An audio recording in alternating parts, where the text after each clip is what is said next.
have you from Australia for Blockchain India Week.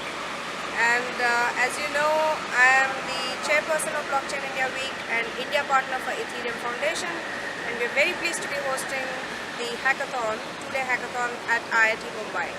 So these are IIT Mumbai premises, and I am an alumnus of IIT Chennai myself. And going to IIT was one of the most influential and important decisions I took in my life. For most people, going to IIT is not a choice. The decision has been made for them by their parents and family ever since they are children. So it's kind of an imposed decision, and it's pretty hard work because you are 12 or 13 years old, and it's grueling, the competition, and you have to put yourself through intense training for many years to get into the JEE, to make it through the 1% or the 0.5% of candidates that ultimately make it to the institute. So the decision is made for you. Most people don't do it voluntarily. Whereas for me, my family is not into academics. We are a business family, and we are a conservative Muslim family from a small town in India. So they couldn't care less about education, and especially me going out of my hometown and out of my family, going to a boarding school and getting myself a degree. They couldn't care less. In fact, they tried to persuade me a lot. I was brought up by my grandparents. My grandfather spent quite a bit of an energy trying to persuade me against going to an institute or university far away from home. But I managed to extract a promise from them that if I do very well in the entrance exam and if I score a good rank, he will let me go to the institute that accepts me, regardless of which institute, depending on the merit, and he will not stop me. And he kept up his promise, which is commendable of him.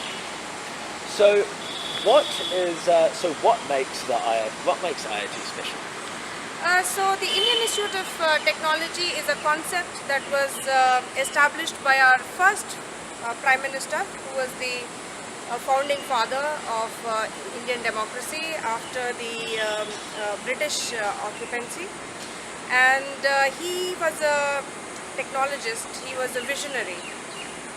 He was a visionary who created a roadmap for the development of India, and IITs were an integral part of that roadmap.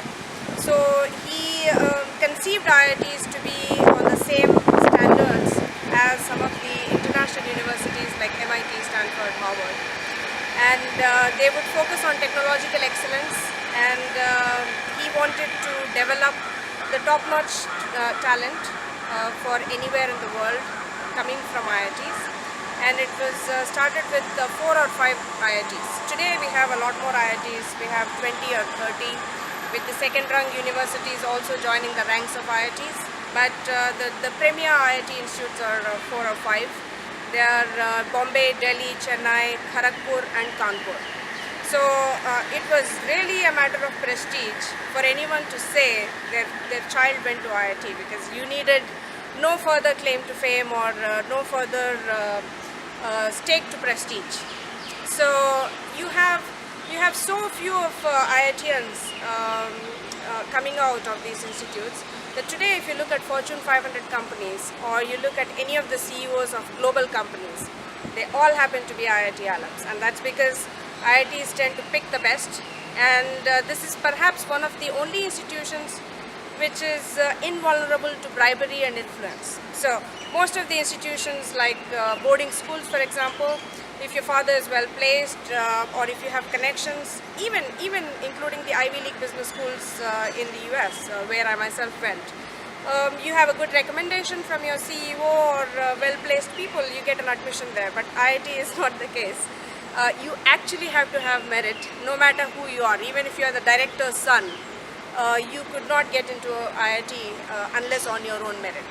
So this is ensured by the gruesome admission process. So even in my day, we had a preliminary exam which is short yes or no kind of an answer, brief answers, and that was qualifying you to take the actual exam. So if you pass the preliminary exam on the first day, then you would be allowed to take the complete exam, which would go on for 2 days or 3 days across 5 to 6 subjects. Among them would be mathematics, physics, chemistry and so on. And for most people, just taking this exam would be akin to torture or would be a traumatic experience of their lives. So just taking the exam, like forget preparation and so on. So even for the most well prepared, after having taken the exam, it leaves an impact on you for the rest of the life. So I, for example, recall my agony or my experience writing the exam. I remember struggling with one or two questions in physics, and it was a question to do with pulleys, the friction and the pulleys and the work that the pulleys are doing. And I was unable to solve them. And me being a mathematician and perfectionist, I was not able to come to terms with the fact that I was unable to solve it. And I was not able to move on to the other questions. While I very well acknowledged the fact that if I didn't move on, I would be failing the exam, which was not acceptable to me. At the same time, I was unable to move on because I was struggling and I was keeping on trying to solve it. So you can understand, how difficult it is. So it leaves a permanent, indelible mark on your personality and your character for the rest of your life, whether you make it to IIT or not. And what is the significance of and what is the significance of that for blockchain in this space? Yeah, okay. That's a very, very important question because blockchain you need to phrase the question or as a complete statement. So don't acknowledge that I've asked the question. Just say So if you look at a lot of fields that the IIT graduates traditionally feel themselves drawn to. Most of the IIT graduates go on to do their PhDs and masters in continuation of their undergraduate field of study. So they go on to universities in the US to do these masters, or they do research further. And of late, in the past couple of decades, we have seen this strata go to management, because management is a coveted profession. In India, it's emerging to be more and more so. So this is only a trend in the past few decades, I would say. And even then, Indian Institutes of Management have proved themselves to be centers of excellence on par with any other global Ivy League business school. So if you look at any of the leaders to reckon with from India, you can be sure that either they are from an intersection of IIT and IIM or one of these institutes. So we have established ourselves to be centers of excellence.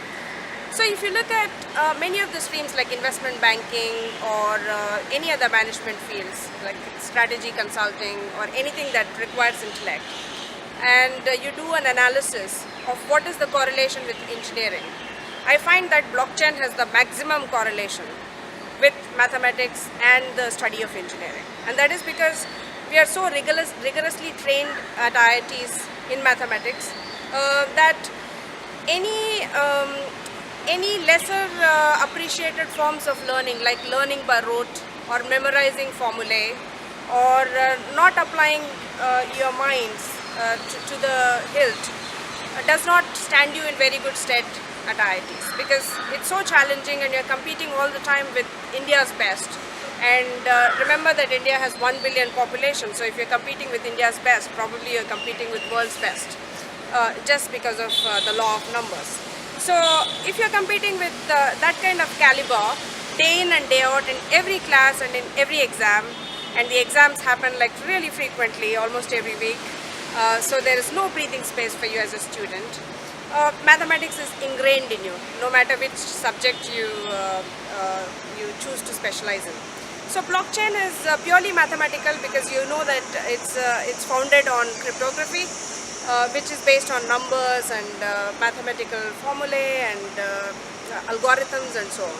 So if you have a very good understanding of logic, the entire decentralized ecosystem is based on the premise. For example, Ethereum world machine, Ethereum virtual machine and the decentralized world computer is based on the premise that anything that can be reduced to a set of logic or anything that can be represented in algorithmic format can be implemented in this computer program. So that means if you're good at logic, if you're good at computing, you would be very good at blockchain, or at least you have the fundamentals that are required for excellence in blockchain. So that's the correlation between blockchain and the IITs. You naturally have an aptitude to excel at anything to do with numbers and mathematics, and this is a very, very rare field. I remember when I was admitted to my secondary school, that this was right after the 10th standard, so I would be about 13 years age. And I remember going to the school. It was a prestigious school called Satya Sai Institute of Higher Learning back in Andhra Pradesh, and it was founded by one of the spiritual leaders well known over the globe called Satya Sai Baba. I remember going to the school, and I was a topper from my school, and the principal there, she refused me admission because I was insisting on an English medium admission. So the medium of instruction could be either vernacular, which would be the regional language, or it could be English. So at that age, I did have the foresight to know that I would need to be well equipped and well versed with the English language, and my medium of study had previously been in the vernacular language of Telugu. So she refused me admission on the grounds that I had not studied in English medium. So I was a very ardent student. I was the most sincere student you could come across, and I just stood there, and tears started rolling down my cheeks, because I couldn't explain myself. I just stood there and I couldn't take a no from her. I just stood there crying, and she couldn't take my plight because I was a young girl, helpless, vulnerable, and she saw that I had so much sincerity, and I was ardent about this. So she gave it a thought, and she said, okay, you come back after the admissions are over, I'll take a test from you and we'll decide. So I went back very disappointed, and I went back with my ward again, and on the spot she decided to give me a test. She asked me to write an essay on Nehru, the father of our nation. So father of our nation is Mahatma Gandhi, but Nehruji was our first prime minister who instituted the IITs and laid a roadmap for India's technological excellence. So she asked me to write this essay, and spontaneously I sat down and wrote the essay in a few minutes. And she was left very, very impressed. She couldn't believe her eyes. She said, oh my God, if you can write like this, you're very welcome. So on the spot she offered to give me the admission in English medium.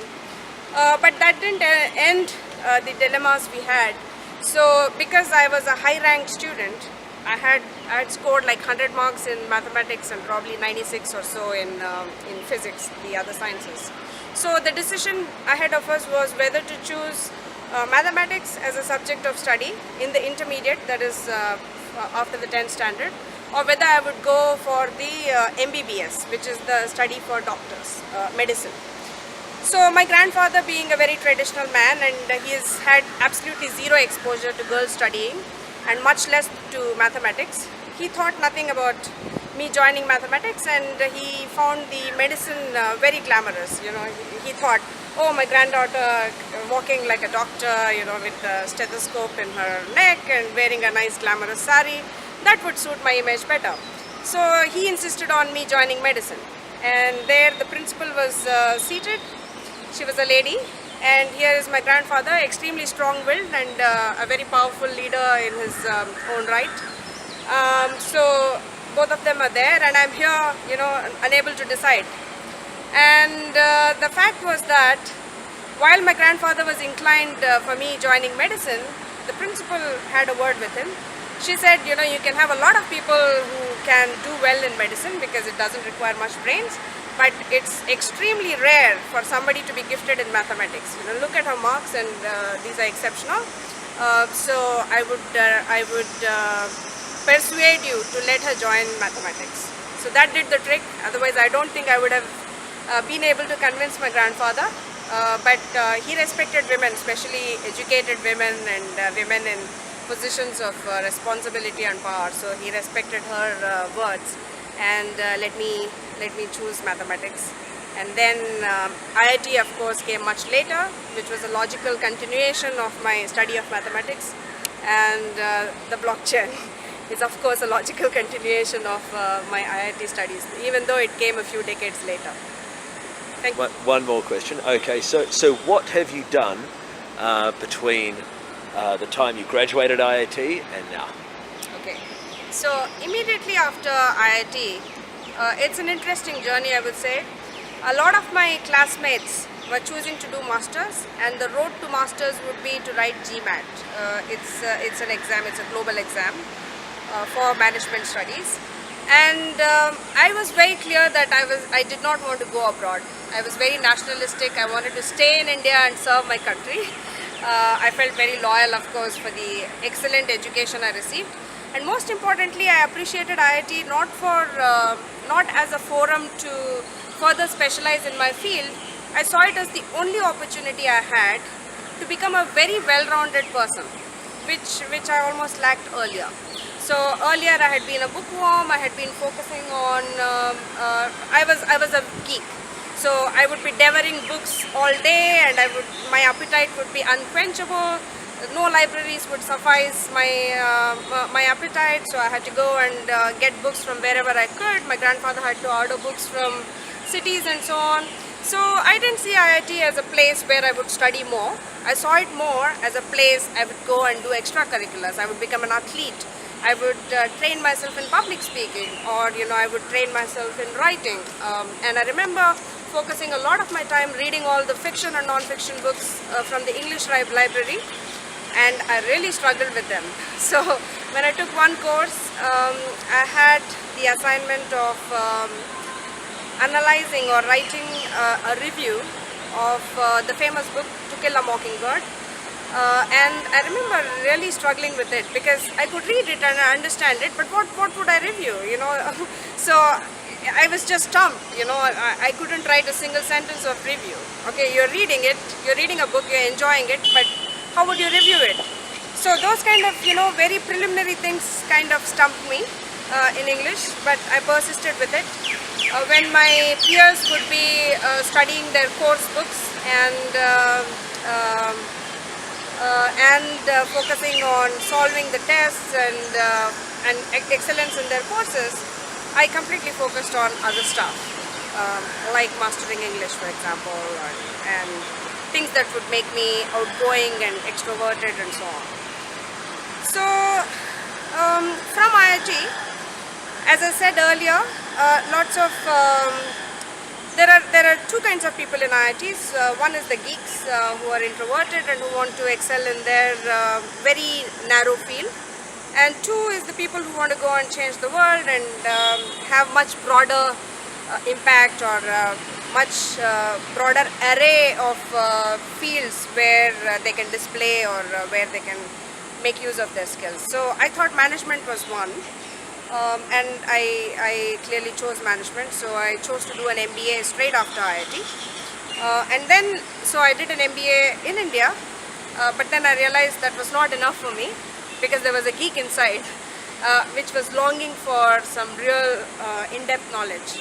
So I joined HSBC. That was my first job, and luckily for me, HSBC sent me to London for their international orientation program. And it was a lengthy program. It was for over 2 months, and they had brought together a lot of, they called resident officer trainees, ROTs. So they had gathered a lot of ROTs from across the world, and they put us in a group, and we were trained. I think it was 3 months in Bricketwood in London. A really stunning surroundings, and we were really well taken care of, and we were again trained in all sorts of banking, financial services. We were groomed for public speaking, making presentations, how to eat, how to dress, how to hold your glass of wine, how to hold your forks and cutlery, and those kind of things. So it was a kind of a grooming school. So I really enjoyed that. But more than that, I really fell in love with Europe. So we went on a slight detour. I remember going to Zurich for the first time on that trip. And we went to quite a few places. We went to Paris, and of course I fell in love with London. So even though I came back and worked for HSBC for a few years, and because I was really addicted to the pleasure of Europe, And I thought working in India, I could not go to Europe all the time. Probably subconsciously I wanted to go and settle in Europe at some time. So that happened when I wanted to pursue my MBA again at the Wharton Business School, because I was a finance person, which is again a logical continuation of my proclivity towards mathematics. So when I went to Wharton and did my specialization in finance, I had an offer from UBS, which was the first company that I had seen, or first bank I had seen when I stepped foot on a foreign land, which was at Zurich. And I remember the imposing wooden doors of UBS, not knowing what UBS was. I just remember seeing imposing wooden doors and going absolutely, oh my god, like this is marvelous, what is it? And I didn't even know that this is a bank that I could work at. So ultimately I found myself having a job offer from UBS in London, which was offered me while I was still a student at Wharton. So I went to London reluctantly though, because going to Wall Street had been my dream. But I said I love Europe, so I'll check it out for a year or two and go back to Wall Street. But I never did, because I was so in love with Europe. So, so I continued to do investment banking for 5-6 years in London. So that was my first real job, and I was working on leveraged buyouts. Again, very intensive modeling and mathematical. So if you were to pick some areas of investment banking that would have more mathematics and modeling, they would be leverage finance and mergers and acquisitions, because all the time you are modeling what sort of cash flows would be, whether it would be worth it for a company to acquire a company at so and so valuation, and if they did acquire it, how should the company perform in terms of cash flows and paying down their debt and increase in valuation and so on to justify the acquisition value. So it was mathematically intensive. So I worked with financial sponsors groups, both for UBS and Credit Suisse. Both of them happen to be Swiss banks. And we worked with a lot of private equity firms. So Credit Suisse at that time happened to be one of the marquee banks. So between Credit Suisse and Deutsche Bank, they shared the lion's share of all the deals that were happening on M&A and especially LBOs. And those were heady times, so it was actually at the peak of the market cycle. So valuation multiples have never been that high that I witnessed during my times with Credit Suisse.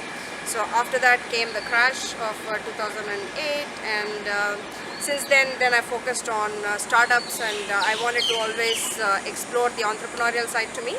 In fact, I thought there was an artist in me, which I thought was compromised while doing banking. So I thought, I'm designed for bigger stuff, and investment banking in a way was curtailing my natural personality, and I thought I was made for higher stuff. So I wanted to give myself a chance and explore. So I came out, and the higher stuff wasn't revealed to me for many years. The harsh reality of entrepreneurship was striking me everywhere and every day. So it took me quite a few years, but then it did impart me resilience. It did teach me to be anti-fragile. So if you read the book Anti-Fragile by Nicholas Taleb, he's beautifully illustrated the concept of what is not being fragile. So anything to do with entrepreneurship is by definition is anti-fragile, and I think blockchain is perfectly fitting in the definition of those anti-fragilistic mechanisms. So there is the natural allure for me of blockchain. So one more question, and that is, how did the crash of 2008 affect your view of the world and influence your decisions thereafter? Oh, so I have to acknowledge that I had a warped view of the world while I was doing banking. I did not have a realistic sense of the world or the worth of money or the worth of a job while I was doing banking, because that was my first job and I had not been exposed to the realities of the world. And of course I had left behind realities of India. So I was quite far removed from realities of a normal life, because in banking you're on a warped time scale. So it's like you're on a different, it's like you're on a different relativity platform where the laws of time of the earth and laws of physics or laws that apply to normal people outside of banking do not apply to you. So when the crash happened and there were no more bonuses, my logic was that there was absolutely nothing meaningful to do because the deals had dried up, so there was no interest in what we were doing, and there were no bonuses. So I justified it as this is absolutely the best time for me to experiment with anything else and figure out the future course of direction, because the opportunity cost is so much lower now. So the opportunity cost would be just the basic salary. And if you're drawing a basic salary which you're spending anyway on day-to-day subsistence, then you might as well be doing anything else, probably more enjoyable, or building something that would work towards something more enjoyable, and the opportunity cost would not be high. So at that time it was pretty premature for me to foresee all this technological revolution or the fintech revolution that happened a few years later. But probably subconsciously I knew that the learning would at some point stall in banking. So even if you became the MD of an investment bank or the head of investment banking, that didn't kind of fascinate me. I wanted to be a leader. I wanted to realize my potential. I wanted to apply all the skills and all the proclivities I would have. So basically I wanted a larger canvas. So investment banking to me was a restricted canvas. So even today if I see, I absolutely respect some of the great leaders that they are in investment banking. They are world class, and they're top of their leagues in terms of their intellect or sharpness and the way they do business, they strike deals. It's glorious. But then the canvas, as I say, is limited. If I compare them with Satoshi Nakamoto, for example, or Vitalik Buterin, they fall short by huge margins in terms of their human potential and where they ended up. So I at least wanted to give myself a chance in that quest. If not achieving something, in that quest, I wanted to do justice to the urge in me to follow that quest.